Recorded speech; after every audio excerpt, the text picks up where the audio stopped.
সিজদায় যদি এই ইসিমটা যদি পাঠ করেন, সিজদায় পড়ে যেকোনো সিজদায় আপনি পড়ে যদি ইসিমটা পাঠ করেন, আল্লাহ পাক রব্বুল আলামিন আপনাকে ক্ষমা করবেন এবং আপনাকে সম্মানিত করবেন। আপনাকে ধন সম্পদ দান করবেন। সন্তানের ভিতরে বারাকা দান করবেন। সুবহানাল্লাহি ওয়া বিহামদিহি। এছাড়াও এই ইসিমের আরো কিছু পাওয়ার আছে। যেমন আপনি জ্বর আক্রান্ত হয়েছেন, আপনি এই সিমটা আপনি এভাবে পড়ুন। তাহলে ইনশাআল্লাহ আপনি জ্বর আক্রান্ত থেকে আপনি ভালো হয়ে যাবেন। এই বিষয়টা আমলে কুরআনী নামক গ্রন্থে এসেছে, শরহে আসমাউল হুসনা নামক গ্রন্থে এসেছে। বিভিন্ন অ্যা বিভিন্ন গ্রন্থে কিন্তু এই বিষয়গুলো এসেছে। তাহলে আসুন আমরা এই বিষয়টা জেনে নেই যে জ্বরে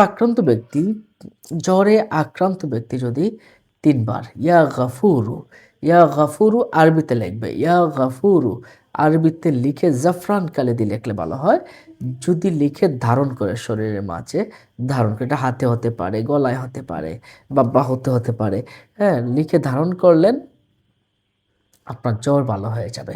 ইয়া গাফুরু এই নামটা আপনি লিখবেন। এটা কিন্তু আমলে কোরআনী নামক গ্রন্থে এসেছে। আশরাফ আলী থানভী রহমাতুল্লাহ আলাইহি এই আমলটা দিতেন এবং ফল লাভ করতেন।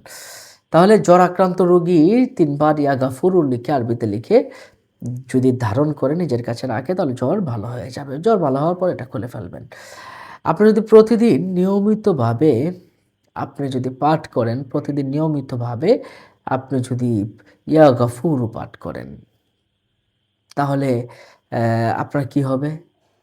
আপনার গুনাহ মাফ হবে, দোয়া কবুল হবে এবং আপনার অভাব-অনটন দূর হয়ে যাবে ইনশাআল্লাহ এবং সুখ শান্তি আসবে। প্রতিদিন নিয়মিতভাবে একটা সময়ে আপনি মাত্র ১১১ বার ইয়া গাফুরু, ইয়া গাফুরু, ইয়া গাফুরু আগে পরে দরুদ শরীফ পড়ে নিবেন। ৩ বার পড়তে পারেন এবং ১১১ বার পড়ার পরে আবার ৩ বার পড়বেন দরুদ শরীফ। তো কি পড়বেন? ইয়া গফুরু, ইয়া গফুরু, ইয়া গফুর এভাবে ১১১ বার পাঠ করবেন। আপনার দোয়া যে দোয়া করবেন সেই দোয়া কবুল হবে। অভাব-অনটন দূর হয়ে যাবে এবং সুখ শান্তি আসবে। সুবহানাল্লাহ।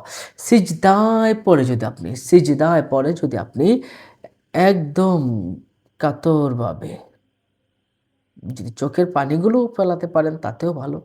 কাতরভাবে আল্লাহর কাছে ক্ষমা ভিক্ষা চান। তাহলে আল্লাহ পাক ক্ষমা ভিক্ষা দান করবেন। আপনাকে সম্মানিত করবেন।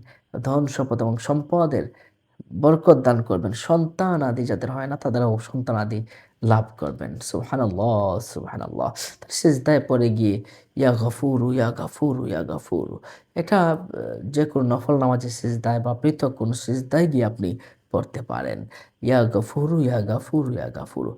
আল্লাহ আপনাকে ক্ষমা করবেন, সম্মানিত করবেন, ধন সম্পদ দিবেন, সন্তানের বরকত দিবেন। ইয়া গফুরু নামের অর্থ হলো হে ক্ষমাশীল, দ্য ফরগিভার, ফরগিভিং, দ্য পারডনার। নিশ্চয়ই বিষয়টা বুঝতে পেরেছেন। আল্লাহ আপনাকে আমাকে ক্ষমা করুন, ভালো রাখুন, সুস্থ রাখুন। আমিন। আসসালামু আলাইকুম ওয়া রাহমাতুল্লাহি ওয়া বারাকাতুহু।